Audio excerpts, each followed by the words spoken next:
શ્રીમદ ભગવદ્ ગીતા પાસે તમારા દરેક પ્રશ્નનો ઉત્તર છે.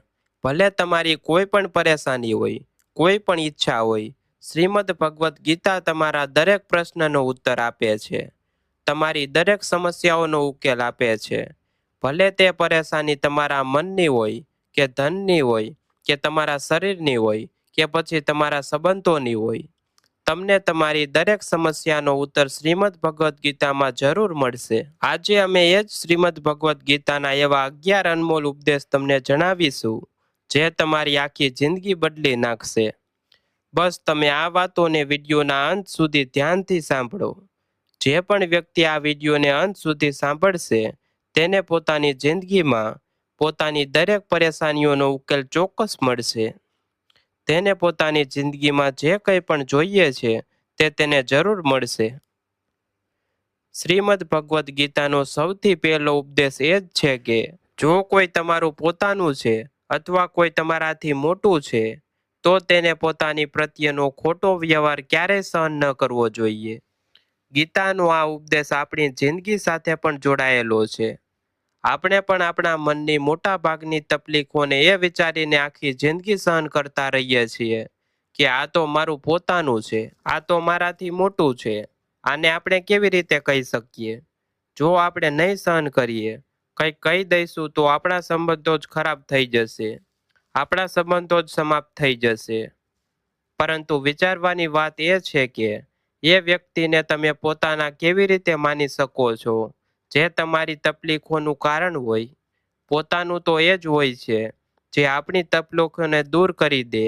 તેથી ગીતાનો આ ઉપદેશ છે કે કોઈને પણ પોતાનો ફાયદો ન ઉઠાવવા દો, કોઈને પણ પોતાના પર જુલમ ન કરવા દો, કારણ કે તમે જેટલું સહન કરશો લોકો તમને એટલું જ સહન કરવા માટે વધુ મજબૂર કરશે. ગીતાનો પહેલો અધ્યાય જેનું નામ અર્જુન વિષાદ યોગ અને બીજો અધ્યાય જેનું નામ સાંખ્ય યોગ છે, તેની શરૂઆતમાં અર્જુને શ્રી કૃષ્ણ સમક્ષ પોતાનું દુઃખ પ્રગટ કર્યું છે. હે કેશવ, હું કૌરવો સાથે કેવી રીતે યુદ્ધ કરી શકું છું? આ બધા તો મારા પોતાના જ છે. હું કેવી રીતે ભીષ્મ પિતામહ અને દ્રોણાચાર્ય સાથે યુદ્ધ કરીશ? કારણ કે તે બંને મારા પૂજનીય છે. તેથી આ ગુરુજનોને મારવા કરતાં તો સારું છે કે હું ભિક્ષાનું અન્ન ખાઈને મારા જીવનનો ગુજારો કરું. અને જે કૌરવો સાથે હું યુદ્ધ કરવા જઈ રહ્યો છું તે બધા ધૃતરાષ્ટ્રના પુત્રો મારા ભાઈઓ જ છે, મારા પોતાના જ છે.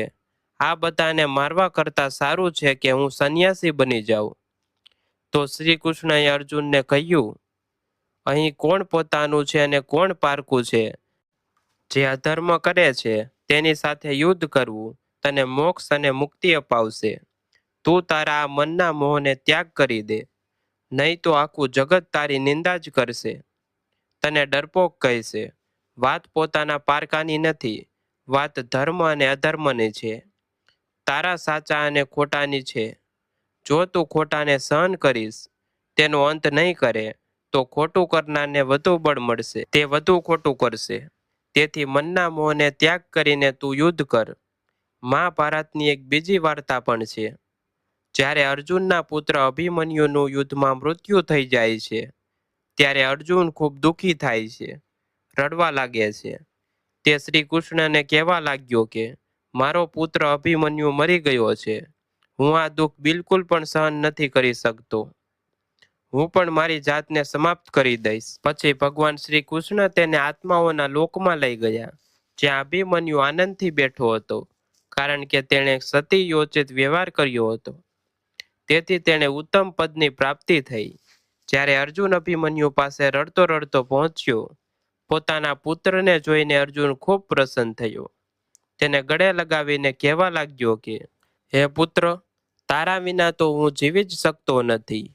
મેં તો મારા જીવનની આશાઓ ત્યાગ કરી દીધો છે. તો અભિમન્યુ કહેવા લાગ્યો કે તમે કોણ છો? અર્જુન બોલ્યો, હું તારો પિતા છું, તું મારો પુત્ર છે અભિમન્યુ. તો અભિમન્યુ કહેવા લાગ્યો કે કયો પિતા, કયો પુત્ર?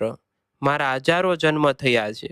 કોઈ જન્મમાં તમે મારા પિતા બનો છો અને કોઈ જન્મમાં હું તમારો પિતા બનું છું. આત્માની ન કોઈ માતા હોય છે કે ન કોઈ પિતા હોય છે. જ્યારે અર્જુને જોયું કે મારો પુત્ર મને ઓળખી પણ રહ્યો નથી, તો તેનો બધો મોહ ખતમ થઈ ગયો. તેથી ગીતાના આ ઉપદેશને બરાબર સમજી લો કે અહીં કોઈ પોતાનું પારકું નથી. જે ખરાબ સમયમાં, તકલીફના સમયમાં આપણો સાથ આપે, માત્ર તે જ આપણું પોતાનું છે, બાકી બધા પારકા છે. ગીતાનો બીજો ઉપદેશ એ છે કે જે જતું રહ્યું છે ક્યારેય તેનું દુઃખ ન કરો, અને જે આવવાનું છે તેનું બિલકુલ પણ ચિંતા ન કરો. જ્યારે મહાભારતનું યુદ્ધ ચાલી રહ્યું હતું, ત્યારે અર્જુને શ્રી કૃષ્ણને કહ્યું કે જો આ યુદ્ધ થયું તો કરોડો લોકો માર્યા જશે. જે સૈનિકો અને યોદ્ધાઓ આ યુદ્ધમાં માર્યા જશે, તેમની સ્ત્રીઓનું શું થશે? સમાજ કેવી રીતે આગળ વધશે? અને બીજી પણ ઘણી વાતો અર્જુને વિસ્તારથી કહી. તો શ્રી કૃષ્ણએ કહ્યું, હે અર્જુન, તું મોટી મોટી જ્ઞાનીઓ જેવી વાતો કરે છે, પરંતુ જે ખરેખર જ્ઞાની હોય છે તે જે લોકો મરી ચૂક્યા છે, જઈ ચૂક્યા છે, અથવા એક દિવસ જવાના છે, તેમની ચિંતા નથી કરતો, તેમનું દુઃખ નથી કરતો. તારા હાથમાં કંઈ જ નથી. તું ઈચ્છીને પણ કંઈ કંટ્રોલ કરી શકતો નથી. જીવન અને મરણ આ તો પ્રકૃતિની નિયતિ છે. તેથી જે જ્ઞાની હોય છે તે કોઈના મરવા પર પણ રડતો નથી. જ્ઞાનીજનો ન તો વીતી ગયેલો કાળનો શોક કરે છે અને ન તો આવનારી કાલની ચિંતા કરે છે. તેથી જે થવાનું છે તે થઈને જ રહે છે, અને જે નથી થવાનું તે ક્યારેય નહીં થાય. એવો નિશ્ચય જેને સમજમાં આવી જાય છે, જેની બુદ્ધિમાં આવી જાય છે, તેને ક્યારેય કોઈ ચિંતા સતાવતી નથી, કોઈ દુઃખ સતાવતું નથી. આપણા બધા દુઃખોનું કારણ જ આ છે. કાં તો આપણે જે સમય પસાર થઈ ચૂક્યો છે તેને વિચારી વિચારીને પરેશાન થતા રહીએ છીએ, અથવા ભવિષ્યની ચિંતા કરી કરીને પોતાની જાતને બીમાર કરી દઈએ છીએ, નષ્ટ કરી દઈએ છીએ. ગીતાનું જ્ઞાન આપણને એ જ શીખવે છે કે ન તો આપણે વીતી ગયેલી કાલ બદલી શકીએ છીએ, અને ન તો આવનારી કાલ કંટ્રોલ કરી શકીએ છીએ. આપણા હાથમાં માત્ર વર્તમાન છે, માત્ર આજની જ પળ છે. આજનો 98% તણાવ અને ચિંતાઓ ભૂતકાળ અને ભવિષ્યકાળ વિશે વિચારવા રહેવાથી થાય છે. હંમેશા તેમાં જ જીવતા રહીએ છીએ, પરંતુ વર્તમાનમાં ક્યારેય નથી જીવતા. આ પળને ક્યારેય નથી જીવતા. જ્યારે તમે વર્તમાનનો પૂરો આનંદ લેતા શીખો, ત્યારે જ તમારી જિંદગીમાંથી તણાવ ઓછો થશે, ચિંતાઓ ખતમ થશે. વર્તમાનમાં જીવવું એક બહુ મોટી ઉપલબ્ધિ છે. આપણા હાથમાં પણ માત્ર આજની જ પળ છે. આપણે જે પણ કરવાનું છે આજે જ કરવાનું છે. ક્યારેક પણ એ વિચારીને સમય નષ્ટ ન કરવો જોઈએ કે હજુ મારી પાસે ઘણો સમય બચ્યો છે. એક ગુરુજીએ પોતાના એક શિષ્યને પારસમણી આપ્યો. તેમનો તે શિષ્ય ખૂબ આળસુ હતો. દરેક કામ કાલ પર ટાળી દેતો હતો. તો ગુરુજીએ તેને કહ્યું કે હું તને આ પારસમણી આપી રહ્યો છું. આ પારસમણીથી જ્યારે તું લોઢાને સ્પર્શ કરાવીશ તો તે લોઢું સુવર્ણ બની જશે, સોનું બની જશે. અને આ પારસમણી હું તને 1 મહિના માટે આપી રહ્યો છું. જ્યારે 1 મહિનો પૂરો થઈ જશે ત્યારે હું તારી પાસેથી આ પથ્થર પાછો લઈ લઈશ. ત્યાં સુધી તું આ પથ્થર તારી પાસે જ રાખ. ગુરુજીનો તે શિષ્ય બજારમાં લોટું ખરીદવા ગયો. જ્યારે બજારમાં તે લોટું ખરીદવા પહોંચ્યો તો તેને લોટાનો ભાવ બહુ મોંઘો લાગ્યો. તેણે કહ્યું, થોડા દિવસ રોકાઈને લઈ લઈશ, જ્યારે લોટાનો ભાવ ઓછો થઈ જશે. પરંતુ તેની બુદ્ધિમાં એ બિલકુલ ન આવ્યું કે આ લોટાને હું સોનું બનાવીને ખૂબ વધુ ધન કમાઈ શકું છું. પરંતુ તેના મનની સુસ્તી, તેના મનની આળસ, તેના કારણે તેણે તે કામ કાલ પર ટાળી દીધું. આમ કરતાં કરતાં આખો મહિનો પૂરો થઈ ગયો. પછી ગુરુજી પેલા શિષ્ય પાસે આવીને પહોંચ્યા કે બોલ્યા, તે કેટલું સોનું બનાવ્યું? શિષ્ય બોલ્યો કે મેં તો હજુ સોનું બનાવવાનું શરૂ પણ નથી કર્યું. તો ગુરુજીએ કહ્યું, મને મારો એ પારસમણી પાછો જોઈએ.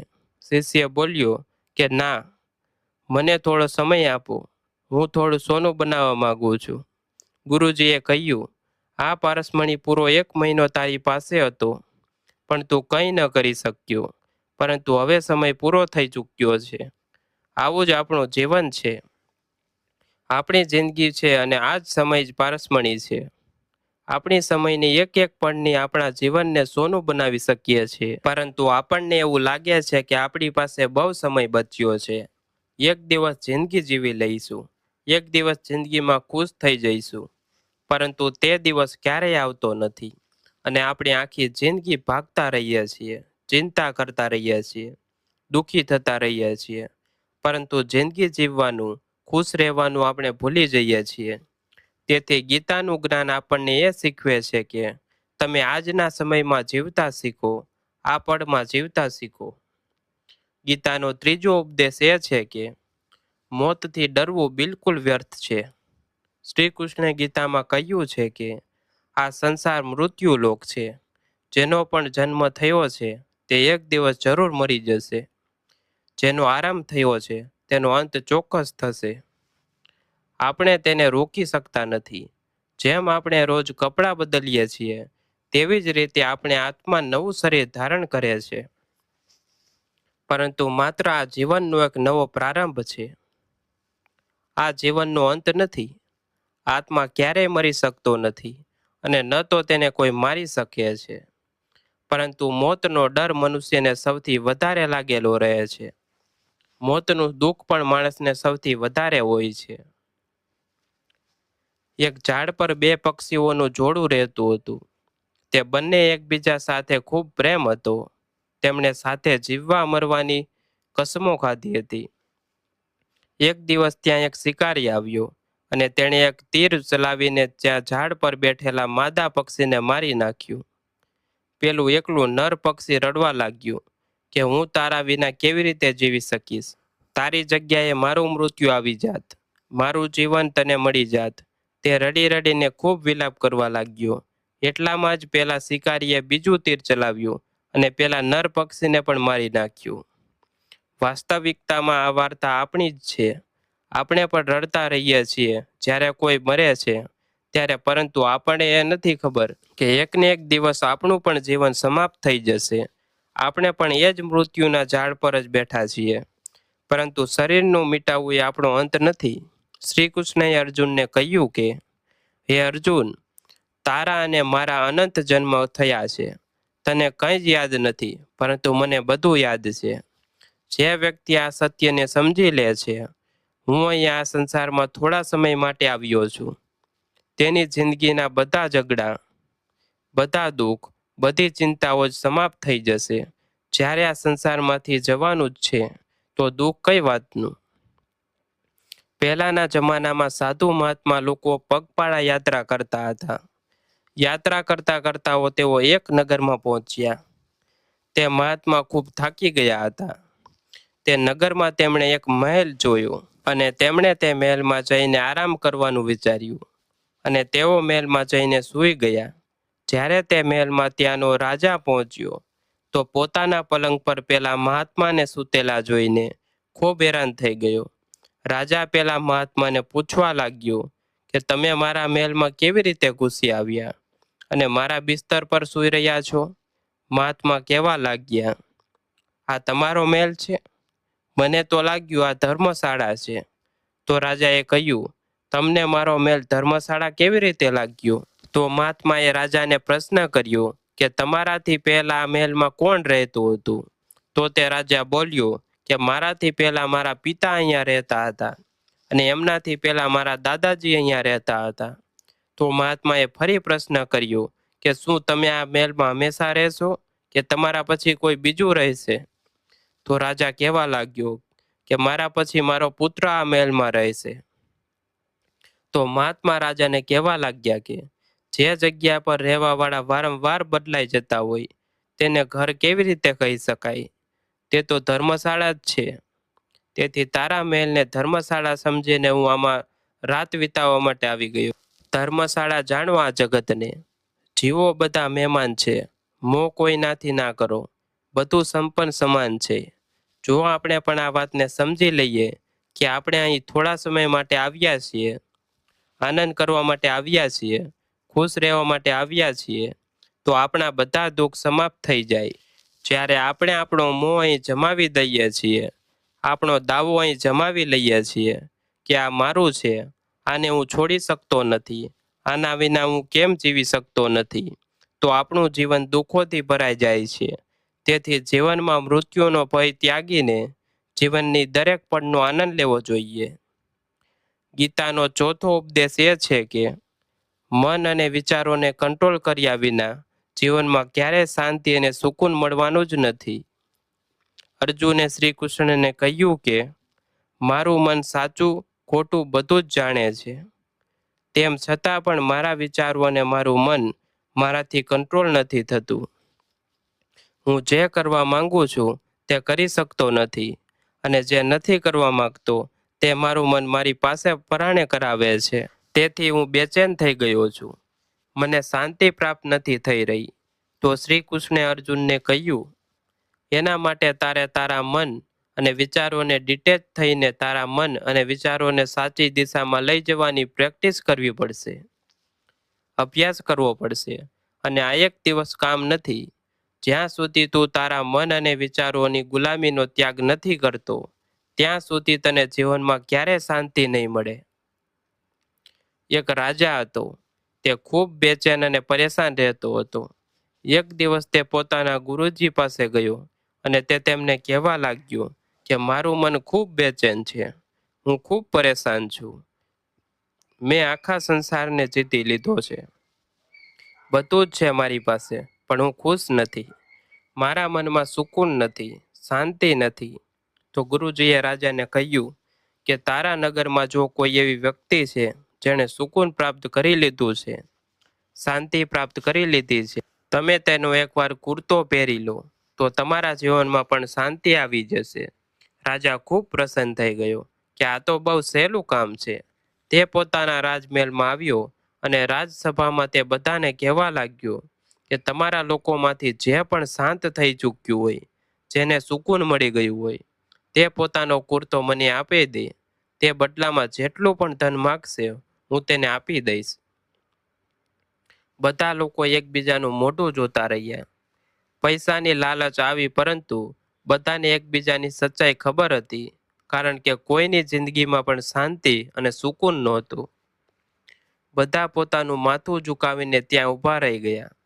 પછી તે રાજાએ આખા નગરમાં ઢંઢેરો પીટાવી દીધો. જેને શાંતિ પ્રાપ્ત થઈ ચૂકી હોય, સુકૂન પ્રાપ્ત થઈ ચૂક્યું હોય, તે મારી પાસે આવીને પોતાની કુર્તો આપી દે. તે જેટલું કહેશે તેટલું તેને ધન આપવામાં આવશે. પરંતુ એક પણ વ્યક્તિ એવી ન મળી જેને શાંતિ પ્રાપ્ત થઈ ચૂકી હોય.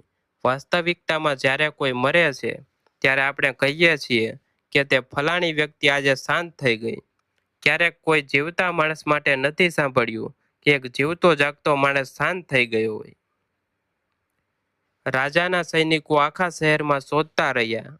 પછી એમણે ઝાડ નીચે એક મહાત્મા તપસ્યા કરતા દેખાયા, જેમના ચહેરા પર એક શાંતિ હતી, સુકૂન હતું. પેલા સૈનિકો તે મહાત્મા પાસે આવીને પૂછવા લાગ્યા કે શું તમે શાંતિ પ્રાપ્ત કરી લીધી છે, સુકૂન પ્રાપ્ત કરી લીધું છે? મહાત્માએ કહ્યું, હું પૂરી રીતે શાંત છું. તો સૈનિકોએ તેમણે રાજા પાસે લઈ આવ્યા. રાજાએ તે મહાત્માને પ્રશ્ન કર્યો કે શું તમને શાંતિ અને સુકૂન પ્રાપ્ત થઈ ચૂક્યા છે? તે મહાત્મા કહેવા લાગ્યા, મહારાજ, હું પૂરી રીતે શાંત છું. મને કોઈ ચિંતા નથી, મને કોઈ વસ્તુની લાલચ નથી, મને કોઈ ઈચ્છા નથી. તો રાજા પણ ખૂબ પ્રસન્ન થઈ ગયો કે આખરે તે વ્યક્તિ મળી જ ગઈ જેને શાંતિની પ્રાપ્તિ થઈ ચૂકી છે, જેને સુકૂન પ્રાપ્ત થઈ ચૂક્યું છે. તો રાજા તે મહાત્માને કહેવા લાગ્યા કે હે મહાત્મા, તમે કૃપા કરીને તમારો કુર્તો મને આપી દો. બદલામાં તમે જે માગશો હું તમને આપી દઈશ. તે મહાત્મા કહેવા લાગ્યા કે મહારાજ, સુકૂન અને શાંતિ તો મને મળી ચૂક્યા છે, પરંતુ શું કરું, મારી પાસે કુર્તો જ નથી પહેરવા માટે જે હું તમને આપી શકું. જ્યારે રાજાએ તે મહાત્માની આ વાત સાંભળી કે આ મહાત્મા પાસે કુર્તો પણ નથી પહેરવા માટે, તેમ છતાં પણ મહાત્મા એકદમ શાંત છે, આના જીવનમાં સુકૂન છે.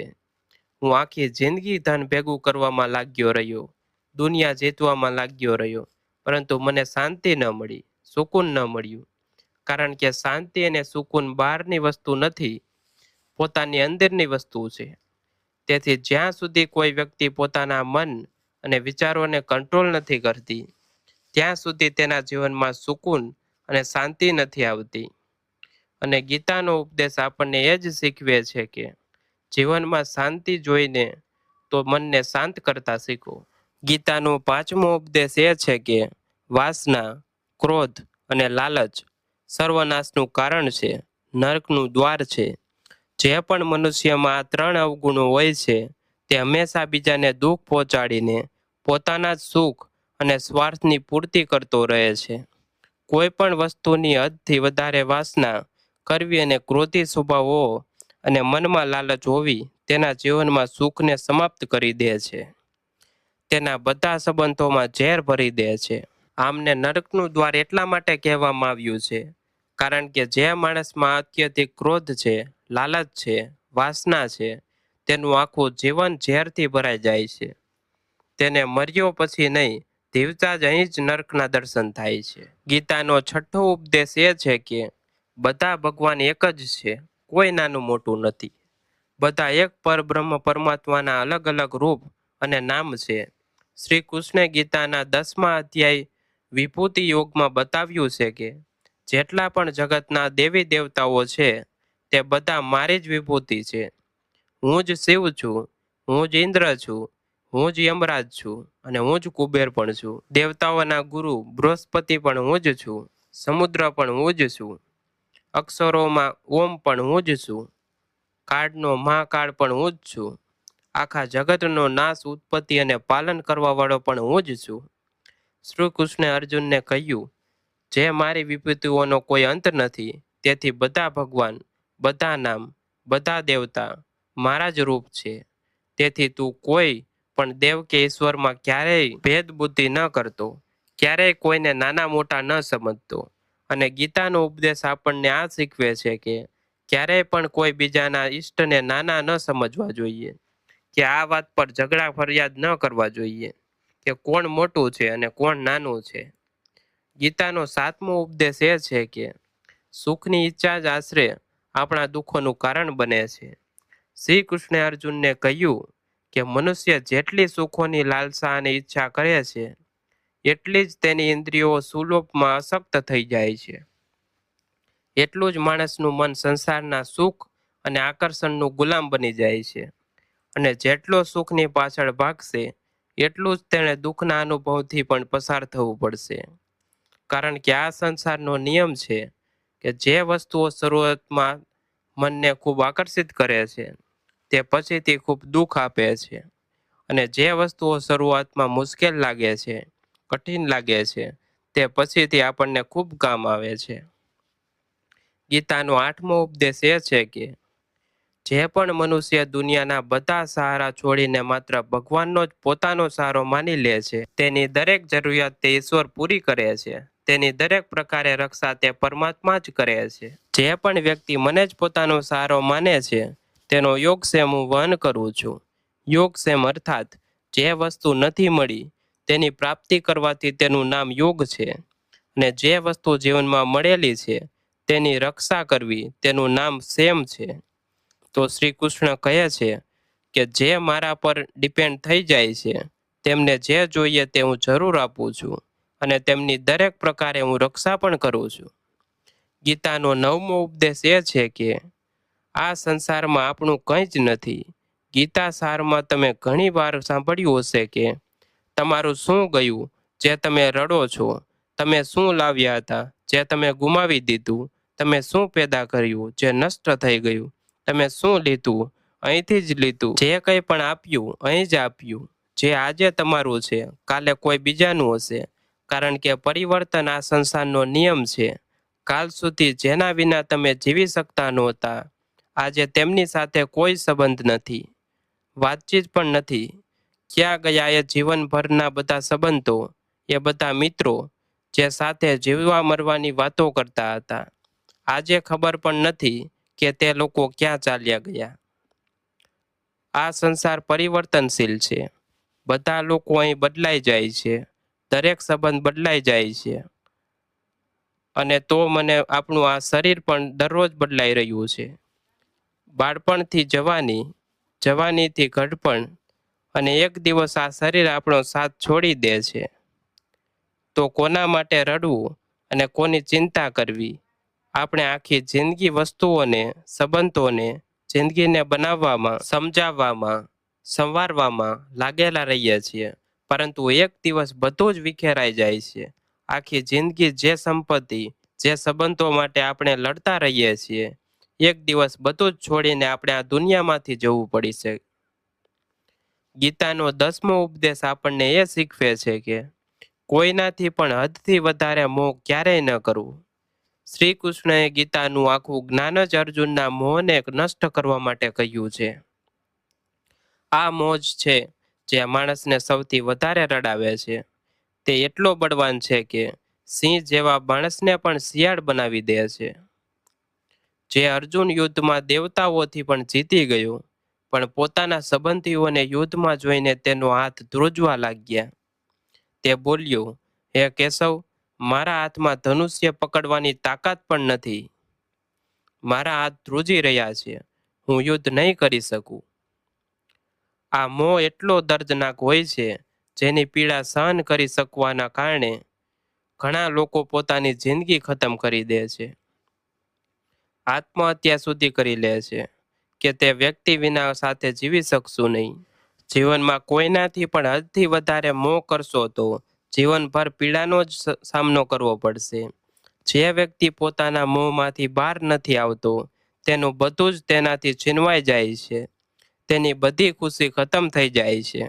તેથી ગીતાનું જ્ઞાન વારંવાર એ જ શીખવે છે કે પોતાના મનમાં મોહનો ત્યાગ કરીને તેને બળવાન બનાવો, બુદ્ધિમાન બનો, સત્યના દર્શન કરો કે વાસ્તવિકતા શું છે, કારણ કે આપણો મોહ આપણને હંમેશા જૂઠ જ બતાવે છે, જૂઠ પર જ વિશ્વાસ અપાવે છે અને દિલમાં ખોટી ઉમ્મીદો જગાવે છે.